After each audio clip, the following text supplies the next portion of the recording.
नमस्ते, मैं Pradeep Kumar Sharma maths class में आपका स्वागत करता हूं। आज अपन वैदिक गणित में आगे के क्रम में घनफल लेंगे, जिसे इंग्लिश में क्यूब कहते हैं।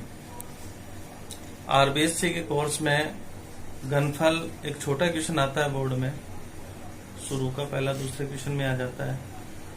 इसलिए इस प्रकार का जो क्वेश्चन है उसमें 3 विधियां दी गई है, एक निकलम विधि, एक अनुरूपण विधि और एक एकाधिकन पूर्व है।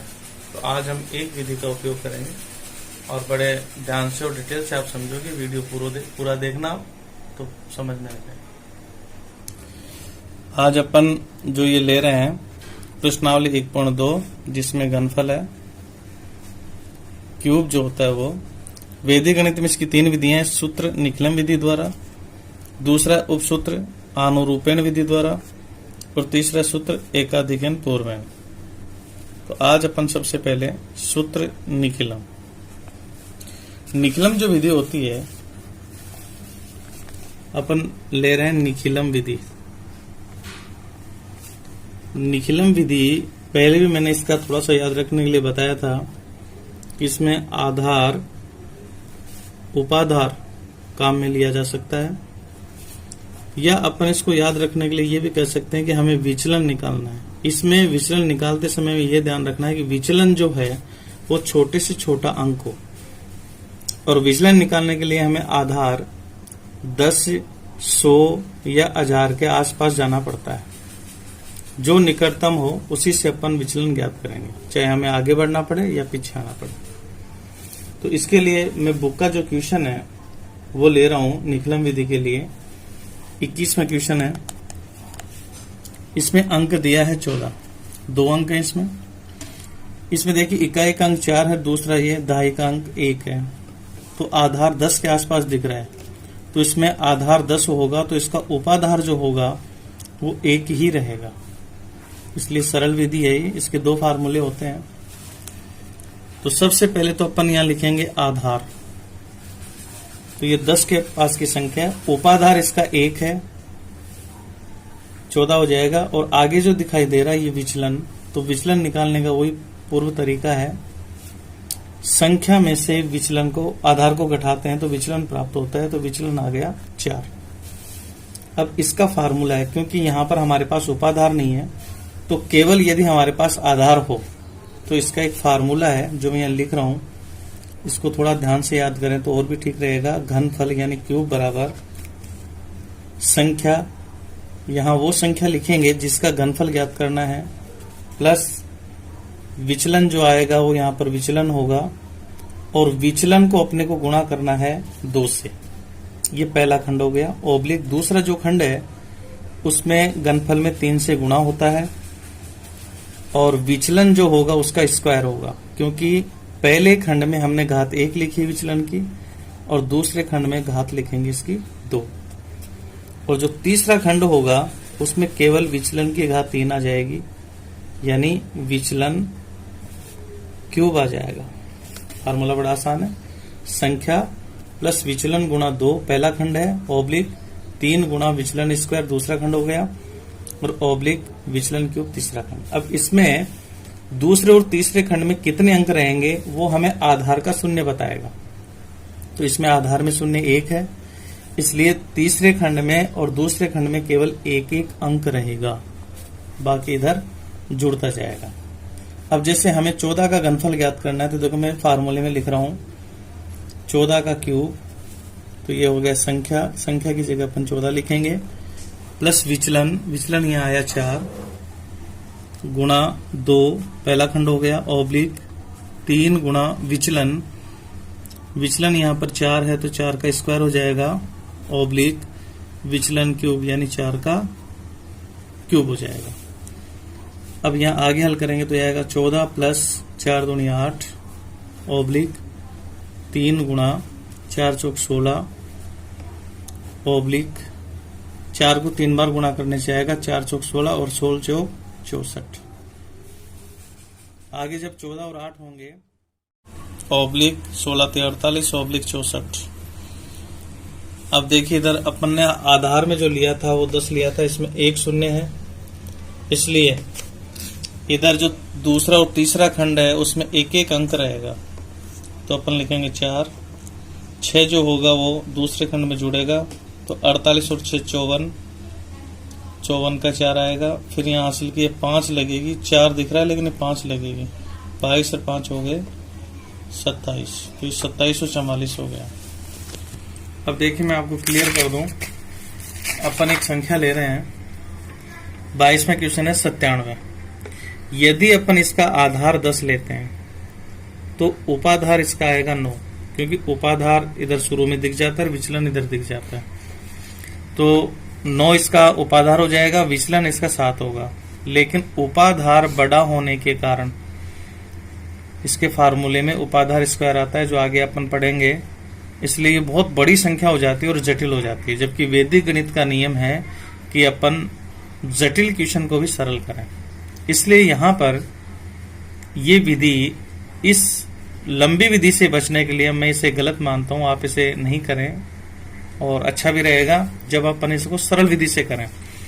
ऐसी स्थिति में अपन क्या करें कि 97 का जो आधार है वो 100 ले लेते हैं, क्योंकि 97 जो है वो 100 के पास की संख्या है। विचलन 97 माइनस 100 यानी -3 आ जाए। केवल इसमें इतना फर्क पड़ेगा कि विचलन माइनस में आएगा, लेकिन छोटा होगा। जब आप इसे हल करते हैं तो देखिए अपन पुरानी विधि इसमें वापस काम में ले सकते हैं। मैं पुनः लिख देता हूं इसको, देखो यहाँ कि यदि हमें घनफल ज्ञात करना है तो घनफल याद भी हो जाएगा। अगर उपाधार नहीं होता है तो संख्या प्लस विचलन गुणा 2, ये पहले खंड में आता है। दूसरे खंड में आएगा 3 गुणा विचलन का स्क्वायर, और तीसरे खंड में आएगा विचलन क्यूब। तो देखिए अपन ने यहां पर लिया था, देखिए यहां 97, तो इसका आधार हमारे पास आया था 100 और विचलन -3। तो मैं यहां लिख रहा हूं 97 का क्यूब, संख्या का मतलब 97 प्लस विचलन -3 था, तो ये माइनस होने के कारण ब्रैकेट में लिख रहा हूं -3 गुणा 2 ऑब्लिक 3 गुणा विचलन -3 है इसका स्क्वायर ऑब्लिक -3 का क्यूब, यानी विचलन क्यूब हो गया। तो सरल करने से आएगा 97, और ये -3 को 2 से गुणा करेंगे तो -6 ऑब्लिक 3 गुणा -3 को -3 से गुणा करने पर आता है +9 ऑब्लिक -3 को 3 बार गुणा करने से आएगा 3 3 9 9 3 27, लेकिन -3 बार गुणा होते ही आता है माइनस, तो यहाँ माइनस के 27 होंगे। 97 में से 6 जाएंगे तो ये होगा 91 ऑब्लिक 9 3 27 ऑब्लिक, यहाँ पर ये माइनस के 27 है। तो ये साधारण विधि से अपन घटाते हैं, वैसे करना है तो अपने को क्या करना होगा, इसे प्लस बनाने के लिए इधर से उधार लेना होगा, जैसे अपन दाई लेते हैं ना वैसे। तो मैं इसको देखो सरल तरीके से बता रहा हूं, अपन एक इधर लाएंगे इसमें से, लेकिन ध्यान रखें जितना आधार होगा, जैसे आधार 10 होता है तो 1 लेते हैं तो 10 आएगा, 2 लेंगे 20 आएगा, 3 लेंगे 30 आएगा, लेकिन यहां हमने आधार लिया है 100। इसलिए जैसे अपन इसमें से इधर लाने के लिए 27 में से 1 इधर लाएंगे, यानी 27 में से 1 कम करेंगे, और ये 1 इधर आएगा, तो आधार 100 होने के कारण 1 का बन करके आएगा 100, और 2 लेते तो 200 आता, 3 लेते तो 300 आता, और माइनस यहाँ 27, क्योंकि अपन 100 में से 27 को घटा सकते हैं तो आसानी से घट जाएगा।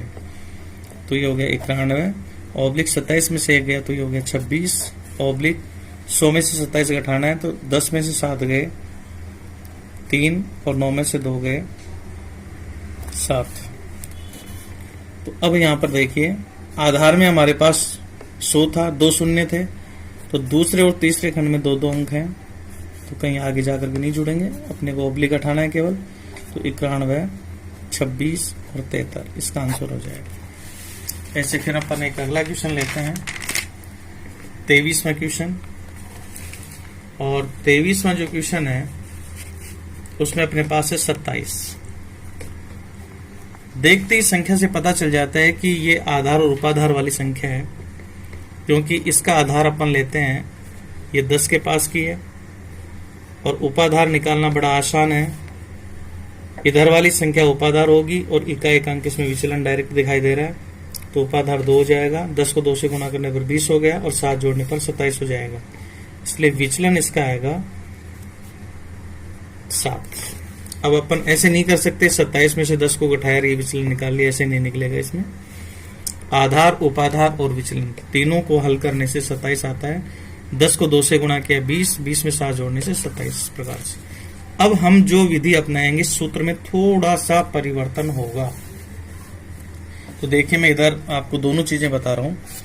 ये घनफल हमने किया था केवल संख्या के आधार पर, उसमें केवल विचलन था। अब की बार क्या है, उपाधार भी है, इसलिए देखो इस फार्मूले को कैसे लिखेंगे। घनफल बराबर, इधर देखना एक बार, पहले खंड में लिखा था संख्या प्लस विचलन गुणा 2, ये ऐसा कैसा ही आएगा, संख्या प्लस विचलन गुणा 2। लेकिन ये पूरा का पूरा मान उपाधार होने के कारण हमारे पास जो उपाधार अंक आएगा उसके वर्ग से गुणा होगा, इसीलिए मैं कहता हूं कि उपाधार वाला अंक छोटा होना चाहिए। पहला खंड हो गया। दूसरे खंड में हमने देखो यहां लिखा था 3 गुणा विचलन स्क्वायर, तो ये ऐसा कैसा ही होगा लेकिन उपाधार से गुणा हो जाएगा, तो ये बनेगा उपाधार, यहां पर घात 1 ही रहेगी, यहां 2 होगी, यहां 1 रहेगी। उपाधार इंटू 3 इंटू विचलन स्क्वायर, और ऑब्लिक तीसरे खंड में विचलन क्यूब रहेगा। अगर आप इसको 1-2 बार रिपीट करेंगे तो याद हो जाता है कि थोड़ा सा फर्क है। उपाधार स्क्वायर पहले खंड में गुणा होता है, दूसरे खंड में केवल उपाधार गुणा हो जाता है, और तीसरा खंड विचलन क्यूब ऐसे ही रहता है। अब देखिए मैं इसको हल कर रहा हूं, 27 का क्यूब करना है, तो देखो उपाधार स्क्वायर, तो उपाधार हमारा यहाँ 2 है, इसका स्क्वायर हो गया, बड़ा ब्रैकेट लगा करके लिखेंगे संख्या, संख्या यहाँ पर 27 है, प्लस विचलन, विचलन यहाँ पर आया 7 गुणा 2, ऑब्लिक उपाधार, उपाधार यहाँ पर हमारे पास है 2 इंटू 3 इंटू विचलन, विचलन यहाँ पर 7 है, तो ये 7 का स्क्वायर हो जाएगा, और ऑब्लिक फिर विचलन यहाँ 7 था, इसका क्यूब हो जाएगा। तो अपने पास संख्या आएगी 2 दूनी 4, ये होगा 27 प्लस 7 दूनी 14,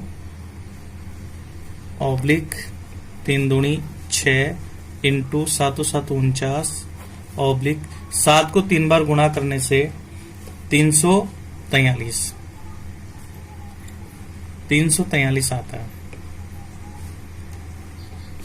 अब अपने को इनको भी गुणा करना है, इनको ऐड करना है, तो यह आएगा 4 गुणा 27 और 14 को अपन जोड़ेंगे तो 7 और 4 11, हासिल की 1, ये हो गए 41, ऑब्लिक 9 6 54, 5 हासिल की लगेगी, 6 चौके 24 और 5 हो जाएंगे 29, ऑब्लिक 343, और ये 4 एकम 4, 4 चौक 16, इस प्रकार से अपने पास ये संख्या आएगी। अब इधर देखना, अपन ने जो आधार लिया था वो आधार अपने पास, आधार जो अपने लिया वो 10 था, इसमें 1 शून्य है, इसलिए अपन प्रत्येक खंड में 1 अंक रखेंगे, 2 अंकों को इधर ला करके जोड़ेंगे। तो ये अपन रफ काम भी कर सकते हैं ताकि गलत नहीं हो। तो जैसे ये 3 आ गया, तो हमें पता है कि यहाँ पर ये 34 इसमें जुड़ेगा, तो देखना 294 में 34 जोड़ना है, तो यह आएगा 4 4 8, 9 और 3 12, हासिल की 1, 328। अब 328 में से केवल यहाँ 8 आएगा, और इधर से 29 की जगह, ध्यान देना 29 की जगह यहाँ 32 जुड़ेगा, तो 164 में 32 को अपन जोड़ देंगे, तो ये 6, ये 9 और ये 1, तो ये अपने पास आ जाएगा 196। इस प्रकार से अपन 27 का घनफल ज्ञात कर सकते हैं। ऐसे अपन फिर अगला एक क्वेश्चन लेते हैं, 24वां क्वेश्चन, और वो क्वेश्चन जो है वो अपने पास है 395। ये बड़ा इंपॉर्टेंट क्वेश्चन है, अजीब सा क्वेश्चन है, क्योंकि हम इसमें अगर आधार लेते हैं 100 तो उपाधार 3 होगा, विचलन 95 होगा, तो इसमें विचलन बढ़ा आ जाएगा। तो ये 395 जो संख्या है वो हमारे पास 400 के पास की संख्या है, इसलिए अपन 400 अंक को ध्यान में रखते हुए विचलन लेंगे। तो देखिए अपन इसमें देखो आधार लेते हैं 100, क्योंकि हमने 395 को 400 के पास में माना है, इसलिए इसका उपाधार 400 के हिसाब से होगा। तो उपाधार जो होगा वो होगा 400 में 4 आएगा, तो 100 और 4 गुणा होते 400 हो गया। और विचलन ज्ञात करने के लिए अपन जो हमने आधार माना था 400, उसके पास की संख्या है ये, तो अपने को पहली संख्या लेनी है 395 माइनस 400। तो ये जो विचलन होगा ये माइनस में आएगा, और माइनस में ये विचलन हो जाएगा 5। देखो विचलन भी छोटा हो गया, उपाधार भी छोटा है और आधार भी छोटा है। तो 100 को 4 से गुणा करने पर 400 हो जाता है, उसमें से विचलन को घटाएंगे तो 395 हो जाएगा। तो अपने पास जो फार्मूला है मैं फिर लिख देता हूं, यहाँ घनफल उपाधार वाला लगेगा। तो देखिए उपाधार का स्क्वायर गुणा होता है संख्या प्लस विचलन गुणा 2, फिर ऑब्लिक इस खंड में फिर आएगा उपाधार गुणा 3 से होगा इनटू यहाँ जाता है विचलन स्क्वायर, विचलन स्क्वायर हो जाएगा, फिर ऑब्लिक विचलन क्यूब हो जाएगा। तो संख्या में लिख रहा हूं, घनफल निकालना है 395 का, तो ये क्यूब बराबर उपाधार, उपाधार यहां पर था 4, तो 4 का स्क्वायर ब्रैकेट संख्या है 395 प्लस विचलन -5 ब्रैकेट में इंटू 2 ऑब्लिक उपाधार यहां पर आया 4 गुणा 3 गुणा विचलन स्क्वायर है, तो विचलन हमारे पास था -5, इसका स्क्वायर हो जाएगा ऑब्लिक विचलन क्यूब -5 का क्यूब हो जाएगा। अब ये होगा 4 चौक 16, 95 ऐसे रहेगा, और -5 को 2 से गुणा करने पर माइनस के 10 आएंगे, ऑब्लिक 4 × 12 इंटू -5 को -5 से गुणा करने पर प्लस के 25 ऑब्लिक -5 को 3 बार गुणा करने से चिन्ह माइनस का आएगा और 125 आएगा। तो ये होगा 16 इंटू 395 में से 10 घटाएंगे तो ये बचेंगे 385 ऑब्लिक 25 को 12 से गुणा करना है, तो 25 दोनों 50 और 25 और 5 ये हो गए 30, 300 हो गए और माइनस के 125। अब 16 को इससे गुणा करना है, तो देखिए मौखिक गुणा करने से गलतियां ज्यादा होती हैं, तो इधर देखो मैं आपको गुणा करके बता देता हूँ। 385 को आराम से गुणा करके देखें, कोई दिक्कत नहीं है। 6 पंजे 30, 0 आंसल की 3 और 8 × 48 और 3 51, 5 6 × 18 और 5 23, और ये ऐसे कैसे आ जाएगा 5 8 3। ये गुणा करने में कहीं ना कहीं गलतियां होती हैं, इसलिए करके देख लें। 8 3 11 आंसल की 1, 4 2 6, लगभग ये आएगा अपने पास 6160 ऑब्लिक 300 ऑब्लिक -125। अब फिर ध्यान देना, माइनस वाली संख्या को प्लस में बदलने के लिए यहां से उधार लेना होगा, तो मैं पहले क्लियर कर दूं। आधार हमारा यहां पर था 100, इसलिए एक उधार लेंगे तो 100 आएगा, लेकिन 125 ज्यादा है इसलिए अपन लेंगे 2 उधार, तो 2 उधार लेते ही यहां आ जाएंगे 200। तो अपन इसको कैसे लिखेंगे याद रखने के लिए, ये संख्या ऐसे रहेगी 300 में से अपने को उधार लेना है 2, और ये पहले खंड में आएगा इधर, तो ये 2 इधर आते ही बन जाएगा 200 और -125 आसानी से घट जाएंगे। तो 61 60 ऑब्लिक 300 में से 2 घटाएंगे तो ये आएगा 298 ऑब्लिक। अब 200 में से 125 घटाना है, तो 200 में से 125 घटाने पर बचेगा प्लस के 75, और वही नियम इसमें आधार में 2 शून्य हैं क्योंकि 100 लिया था, इसलिए 2 अंक इधर रहेंगे तृतीय खंड में, 2 अंक मध्य खंड में रहेंगे, बाकी ये इधर आकर के जुड़ जाएगा। तो अपन यहाँ लिखेंगे 75 ऐसे ही रहेगा, इसके 2 अंक 98 ऐसे रहेंगे। 2 जब आप इसमें जोड़ोगे तो 6160 में 2 जुड़ते हो जाएगा 6162। इतनी बड़ी संख्या आएगी। ये बड़ा आसान क्वेश्चन है, आराम से कर सकते हैं।